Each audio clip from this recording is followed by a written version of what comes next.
Good day. 7 characteristics of successful entrepreneurs. Number 5, basic money management skills and knowledge. I'll say that again. Basic money management skills and knowledge.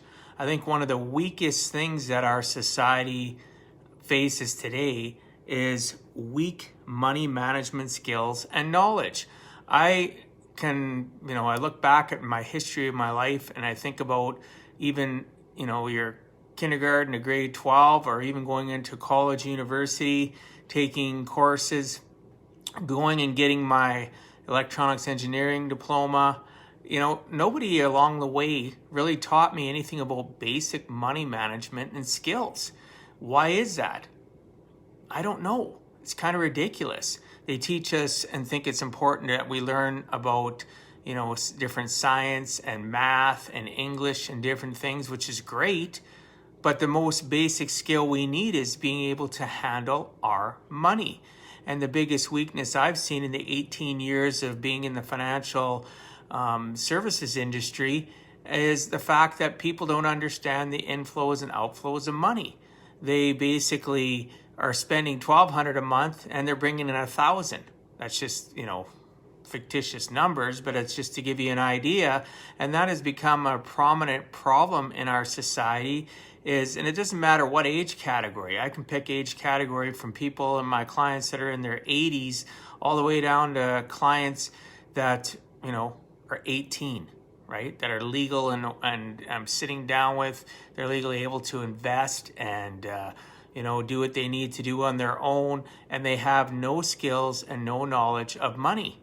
And, I've made it my mission to go out and be able to educate people about how to win the money game and how to live a life where you're not living with more month than money. I'll say that again. Living more months with money. Is that you? Have you ever been there if you're not there? I know I've been there many, many times where I've lived with more months than money, and it is a cold, hard reality of life, especially during the pandemic. There's more and more people living with more month than money, and they need the skills that I offer or many others offer. Unfortunately, there's not a lot of people that offer, or I wouldn't be developing a coaching program so that I can coach people to understand financial people, how to go out and actually not be just a product seller, how to be a relationship builder, how to develop, the skills to goal set and help clients budget and help them understand that budgeting is not bad. Budgeting is a good thing. But unfortunately, when you're not educated and you hear people that talk about it negatively, and most of the people that talk about budgeting negatively, unfortunately, sadly, are living with more month than money. And it's because they've never been educated to understand the rules of the money game. Here's a very simple rule of the money game. If you bring in $1, try your hardest not to spend $1.20. Unfortunately, in today's society, we get behind the 8 ball. I've been there many times myself, raising kids where I had months where I had to use credit cards or lines of credit or whatever in order to survive, because I wasn't able to make enough money to cover the essential bills. Now that's a lot different. So if you're in a circumstance where you have essential bills and your essential bills cost $1.20 and you're making only $1, of course you're going to end up sliding backwards.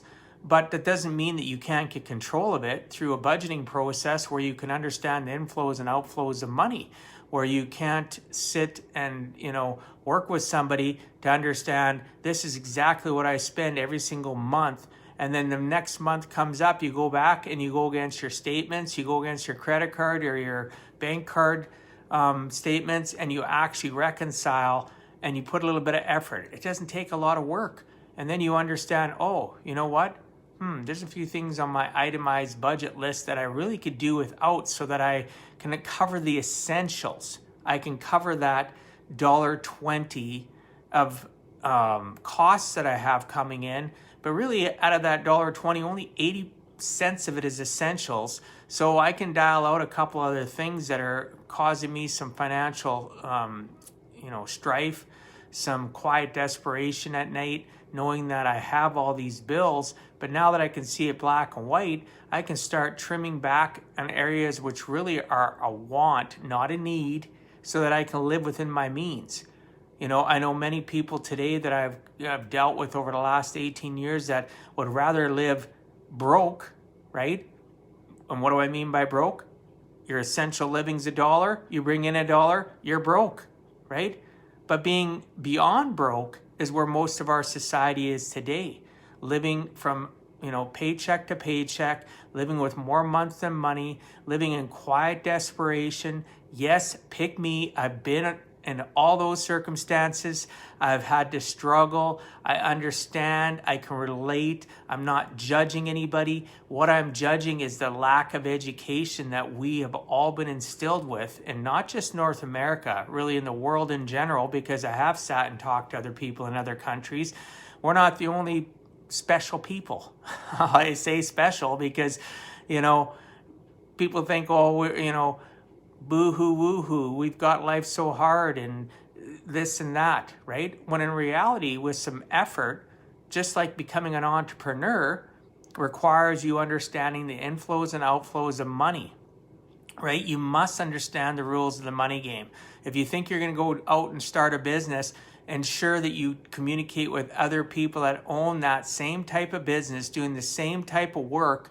And if you don't feel confident doing that, the advent and power of Google, you can Google and find out exactly what kind of overhead costs a specific type of business is going to cost you. Like, so what's the money going to be?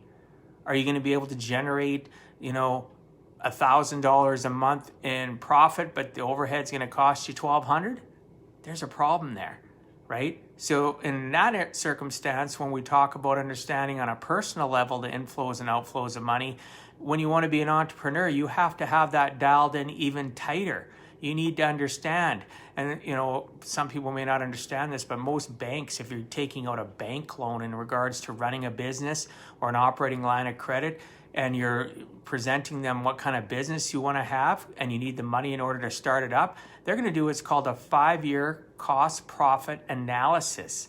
They're going to see what your profits are going to be, what your costs are going to be, and within 5 years, if you can't attain, a profitability where you're spending, you're not spending more month than money, where you have actually more money than month, they won't even lend you the money, right? And that's become more and more prevalent. Yes, there's B-grade lenders that'll lend to anybody, but I'm talking about an actual banking institute.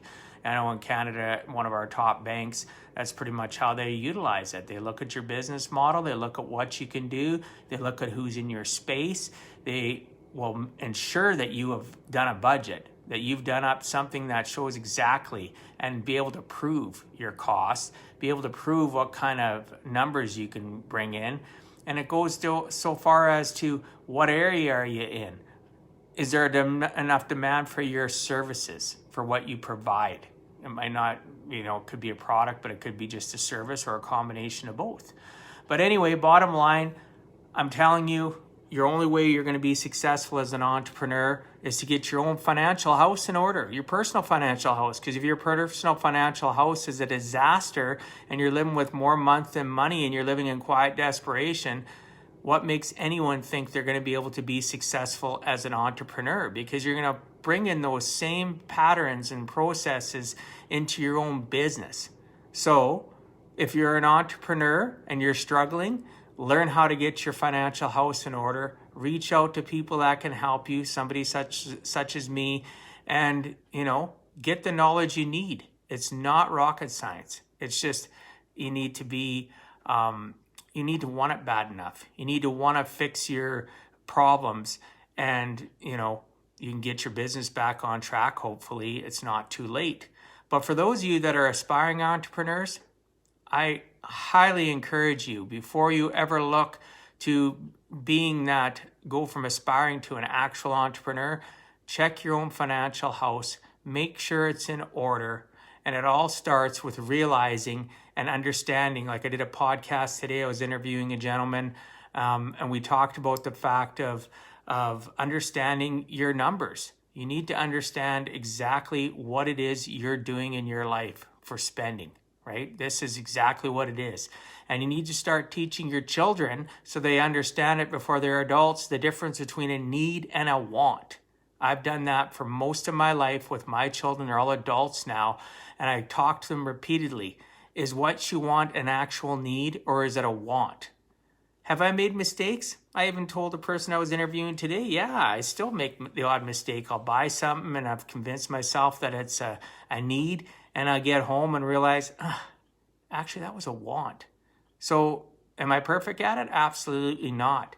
But 99.5% of the time, I'm constantly, before I do a purchase, asking myself that hard question. And I've also learned to never go and purchase something on a knee jerk. I always give myself a 24-hour window before I go out and buy something so that I can really analyze the fact that if it's a need or a want. Now, if it's an actual need, you go do it. Maybe you have to use credit because you don't have enough money. Maybe you have more month than money, but it is a need, so then you do it. You need to understand that. I'm not saying you can't use credit, that you can't borrow money to do things. It's a fact of life, but understand the rules of the money game. Understand the circumstances that you're in, and you will live a happier, healthier life.